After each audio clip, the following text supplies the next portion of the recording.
जय हिंद साथियों।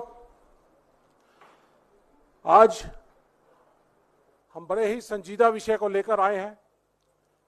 हमारे साथी एआईसीसी सेक्रेटरी कम्युनिकेशन डिपार्टमेंट से विनीत जी हैं और हमारे साथी विंग कमांडर अनुमा आचार्य जी हमारे साथ हैं, स्पोक्स पर्सन है हमारी।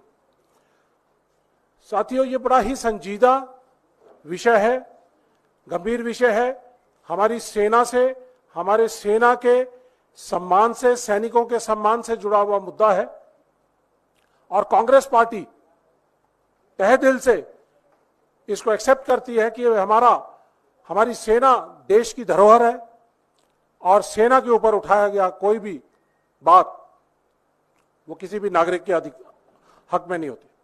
हमारे सारे नागरिक इसे अपनी सेना मानते हैं और उसके सम्मान के लिए, अपने सैनिकों के लिए, अपने शहीदों के लिए, उसके लिए जी जान लुटाने के लिए तैयार है।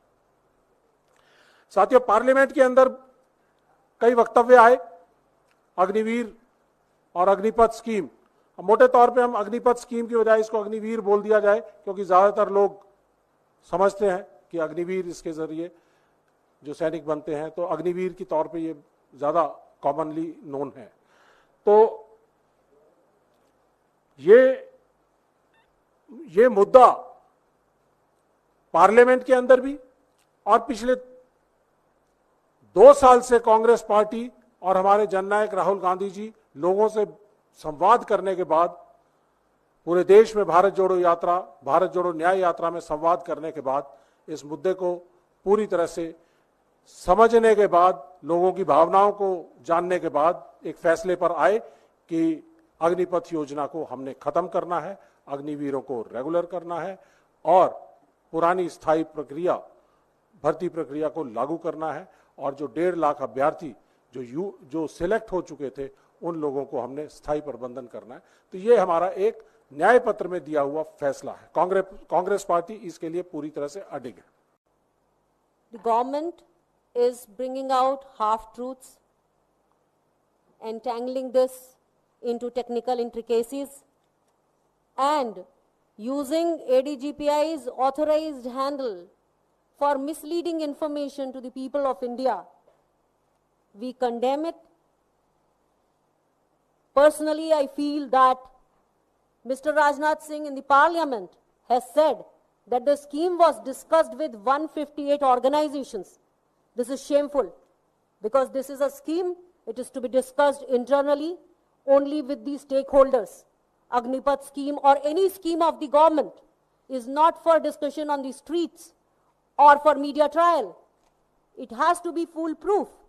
It has to start with a pilot project, which did not happen.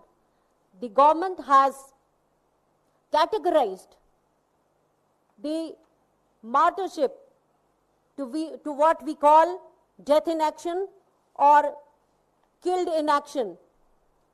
That they have categorized. One is Agniveers and the other is regular soldiers. Now what we have to say is, one, it is a very irresponsible way to treat Indian Armed Forces. Secondly, even when the SSC officers, the Short Service Commission officers, their families are entitled for pension, family pension, in that case, why the Agniveers are not entitled for those schemes and those deliverables. Now, this is a chart which will be shared with you. You would know what is the difference between Agniveers and the regular soldiers, what all things are not given to them, benefits are not given to them. So you will be, this will be shared with you.